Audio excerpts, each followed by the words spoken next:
Bueno, a ver, yo decía al comienzo del programa, bueno, estaban las opiniones políticas respecto a lo que fue este arduo debate por el 2x1, que fue récord, ¿no? También porque entre ayer y hoy se terminó aprobando este proyecto en contra del 2x1 en los delitos de lesa humanidad. Desde lo legal, desde lo jurídico, ¿cómo primero tomaste lo que fue la definición de la Corte Suprema y lo que pasó en toda la semana?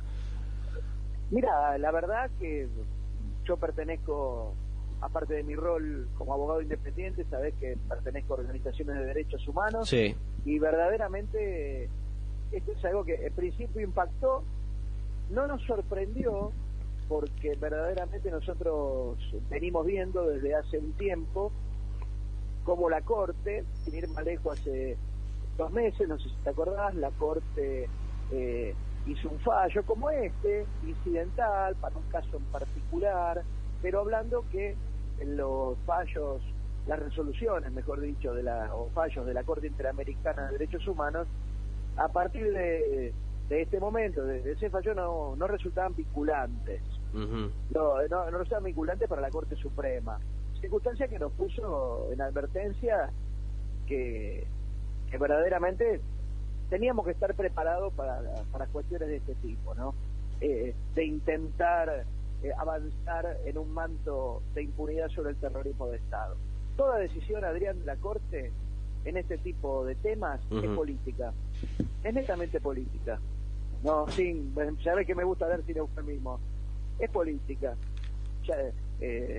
Y más hablando de una ley del 2x1, que es una ley de política criminal. Sí. Que en su momento, entre el 94 y el 2001, nace, para explicarle un poco a los oyentes en materia sencilla, ¿no? En formato sencillo, la ley del 2x1 fue una ley de política criminal, pero que también fue avalada no solamente por el Congreso, sino por el Poder Judicial, adoptada en función de los retrasos que tenía el Foro Penal en la resolución de las prisiones preventivas. Entonces se estableció que como compensación al haber estado en prisión preventiva, sin juicio, durante 2 años por lo menos, al momento del cálculo, al ser condenado, al momento de la conmutación, el cálculo de la pena se conmutaba y se tomaban por cada 2 días, por cada día que la persona estuvo detenida sin juicio, se le conmutaba como 2 días cumplidos, para hablarlo en términos sencillos. Claro. ¿No? Entonces, eso es lo que está haciendo la Corte ahora, pretender o equiparar de manera engañosa un delito común con un delito de lesa humanidad. Y ahí radica el principal obstáculo. O sea, la ley del 2x1 estaba prevista en su momento para delitos comunes. No te olvides que nosotros, los tratados internacionales, la normativa internacional a la cual adherimos en la reforma del año 94, están por encima de cualquier ley de conmutación de penas. Y específicamente dice que los únicos delitos donde no se puede aplicar amnistía, indulto, conmutación de penas son los delitos de lesa humanidad. Entonces, digamos, bueno, recién fuiste bastante explícito, no tiene que ver con una cuestión política. Uno, digamos, a ver, ve en general que la Corte Suprema y cierto sector de la justicia, uno no quiero generalizar, generalmente se mueve según los vientos del gobierno, ¿no? Hacia dónde apunte el gobierno de turno, o algunas declaraciones con temas importantes del gobierno de turno. Lo que sucedió el otro día es casi una confirmación hasta pornográfica de esta situación. Claro, es perfecto el análisis que vos haces. Y eso te da la pauta de que no existe la división de poderes, no solamente en Argentina, en prácticamente ningún país, solamente es una tensión de poderes y una lucha por manejar nichos de poder. No, o sea, es claro que los 2 cortesanos nuevos, o sea, los que presentados por este gobierno, sumado a una Hayton de Nolasco, que escribe, borra con el codo lo que ha escrito estos años con la mano, o en el dictado, ¿no? Ya, ha encontrado a las 2 personas que le hacían falta para demostrarse ideológicamente cuál es. Porque también existe esto, también existe una postura ideológica. Si no, vamos a pensar que que los miembros de la Corte son seres de otro planeta, seres que no leen los diarios, que no se dejan influir, toda esa parafernalia formal solo contribuye a la ficción del derecho. Claro. Adrián, lo hemos hablado muchas veces, el derecho también es una ficción del poder. No me quiero poner en filósofo ni en docente, que lo soy. No, sí, pero no son robots que definen... Por supuesto. Aparte tenemos que elevar el nivel también de la gente que nos escucha, para que también tome conciencia de que la inseguridad jurídica también es fomentada por estos fallos.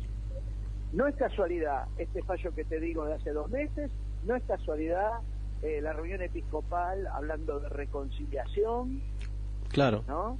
Hace poquito, unos días antes de esto, después tuvo que salir a aclarar la Iglesia a través de sus representantes, podríamos decir, administrativos, porque yo también soy Iglesia y no comparto eso. ¿No? Bueno, hoy lo decía, ¿no? La primera declaración del gobierno nacional fue a través del titular de Derechos Humanos, que fue minutos después de la confirmación, y no se mostró en contra. Digamos, explicó que respetaba la decisión de la Corte en su momento, claro, ¿no? Hoy ya cambió la postura.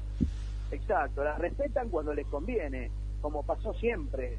Todo gobierno quiere una justicia adicta y un poder legislativo. Todo gobierno, todo titular del poder ejecutivo o los funcionarios necesitan o quieren una justicia, un poder judicial adicto y un poder legislativo adicto. ¿Entendés? Esto ocurre a lo largo de la historia del mundo, de la civilización y del derecho.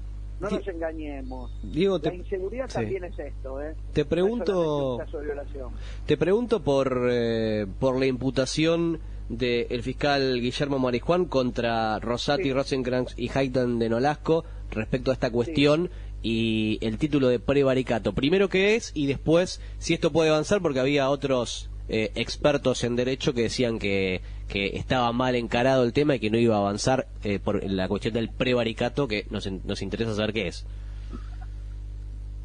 Mira, ¿Hola? Sí, acá estamos. Sí. No, el tema de la denuncia de Parrilli, de Marcelo Parrilli, en este caso, es acompañada también por muchos de los organismos, inclusive los que pertenezco, porque verdaderamente el prevaricato es esto, es fallar a sabiendas que se está fallando contra la ley. Bien. ¿No? Lo que pasa es que en el imaginario colectivo cuesta entender que se pueda denunciar a un miembro de la Corte. Y yo te pregunto, Arián, ¿por qué no? ¿Por qué no pueden cometer delitos? ¿Porque son iluminados? ¿Porque son más ilustrados? Si sabemos cómo se conforma la Corte, ¿por qué no pueden estar cometiendo un delito? Si en pos de cumplir con ciertos poderes que ya son económicos, ideológicos, se vira toda una tendencia de la Corte en este sentido, y se vira una tendencia de la Corte en materia de derechos humanos y en materia de normativa internacional. Entonces, esto es grave. Esto es el comienzo de otras concesiones. Y cuando vos empezás a concederle a los genocidas conmutaciones de pena, de ahí para abajo todo se puede. Por eso las personas que yo veía en las redes que decían, ¿por qué no se ocupan de los casos de inseguridad que nos están matando en las calles? La impunidad también se genera de arriba hacia abajo dentro del Poder Judicial. Es como cuando un ministro roba y nos horrorizamos si el subsecretario o el secretario roba. ¿Entendés? Entonces digo, también tenemos que dar el ejemplo. Y también pueden prevaricar los jueces, porque así sean los jueces de la Corte.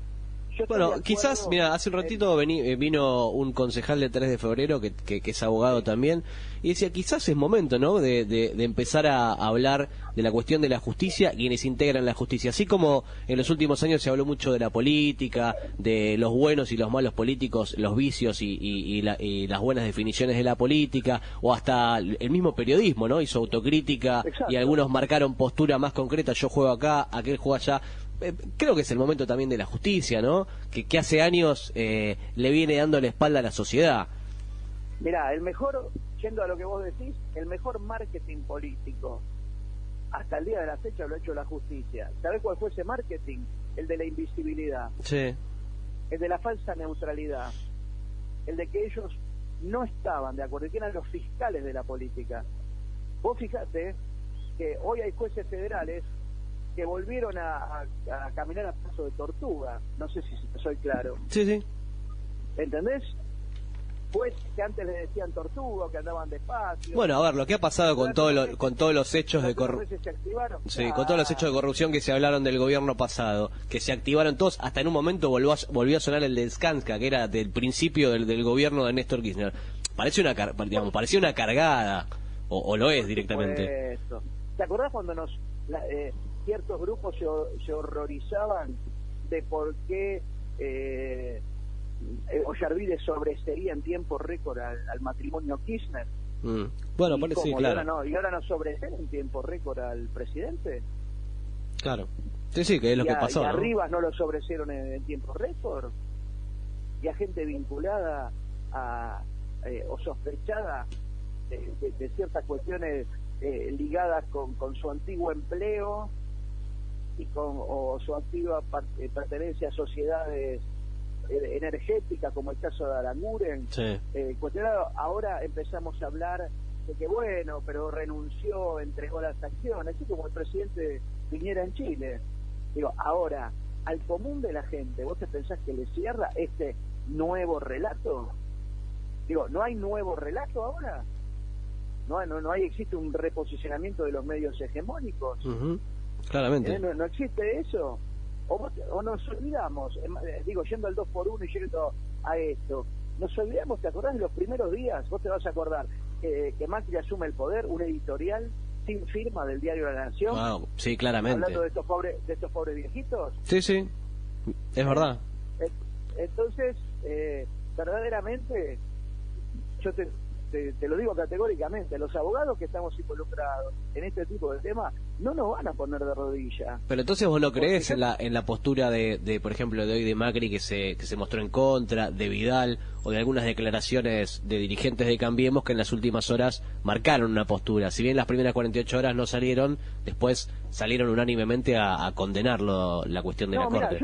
Yo lo tengo que resaltar eso, porque la gobernadora salió a marcar una posición. Sí. Daniel Lipovetsky, legislador. Es verdad, Daniel Lipovetsky también. Sí. Daniel lo marcó desde el principio, y eso es muy elogiable.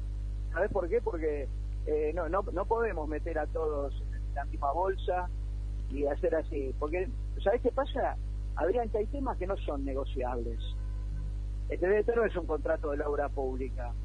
Este es el destino moral, si podés decir, de ciertos actos del Poder Judicial. Bueno, y está bueno lo que pasó en el Congreso, más allá de que algunos quizás para adentro no estén de acuerdo, pero que hayan tenido que votar positivamente lo que salió hoy, ayer en diputados y hoy en el Senado, para decir, bueno, hay cuestiones, muchachos, que, digamos, algunas cosas se han cambiado, han girado 180 grados, pero hay cuestiones donde no se puede retroceder. Pero por supuesto, y eso es muy valorable. Vos fíjate que oposición y oficialismo pero han sido concretos, han sido categóricos, tenemos que decirlo, ¿entendés? Entonces eso hay que resaltarlo, porque si no nos unimos en estos temas, más allá de los dichos de Carrió, de Olmedo, que votó en contra, este personaje de la campera amarilla, electo, ¿no? Sí.